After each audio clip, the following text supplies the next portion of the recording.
I'm going to ask you a really big question right now. Mm-hmm. You believe the human being, as the human being, has the potential to break that game? Yes. How? It can, there are still certain limits within the construct, even in higher dimension. But as you expand higher dimension, you can think thoughts and you can render those thoughts instantaneously, right? As you break through these different layers of consciousness, you don't have to do it independent. So in other words, as you start to transcend beyond duality, Okay. you break yourself. It's almost like Yoda said, you must unlearn what you have learned. Can we call duality local reality as well, coming from Yes. the same place? Yeah, Okay. in many ways, it's connected.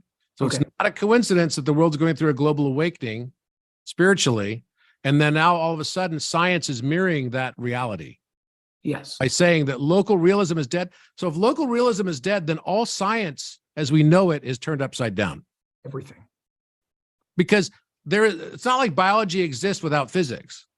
Physics is just what underlies biology. So it starts with mathematics.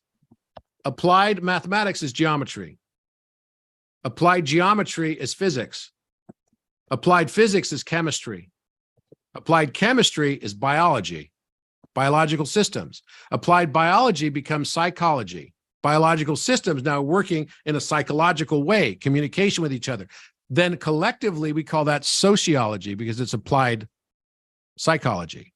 Applied sociology then comes to a philosophical realm that we call philosophy.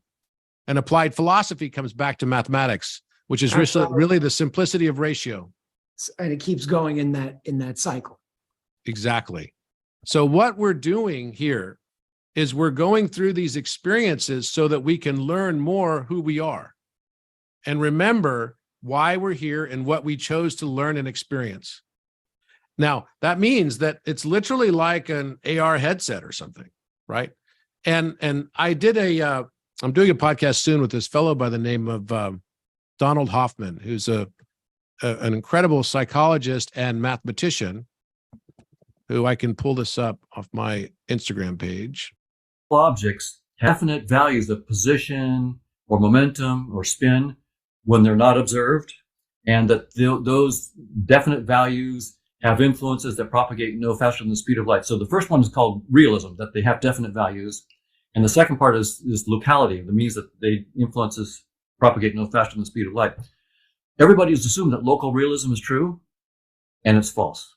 Stop it. That just came out. And they got the Nobel Prize for it. What is it saying about like the table, let's say, that it's not really local? That what is its fundamental reality then? It means that it doesn't have a position when it's not observed.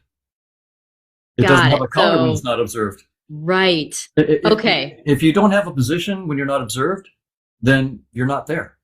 That's why local realism is false, because the space, time, and objects that we see are all of VR. So we render them as we need. And so that's why it changes everything. It changes everything. And this is where it gets personally kind of freaky, because that means your own body is just an avatar.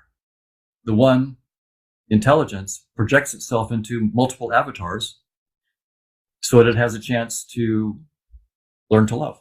So are you kind of mind blown? Wow. It's beautiful. It's the most beautiful truth there is, because it's really the only truth there is, because it's all that exists, not disconnected from anything else. That's what all of this brings me to over and over and over again. It can make me cry. It is beautiful. And, you know, I'm looking now for this video I posted with Neil deGrasse Tyson.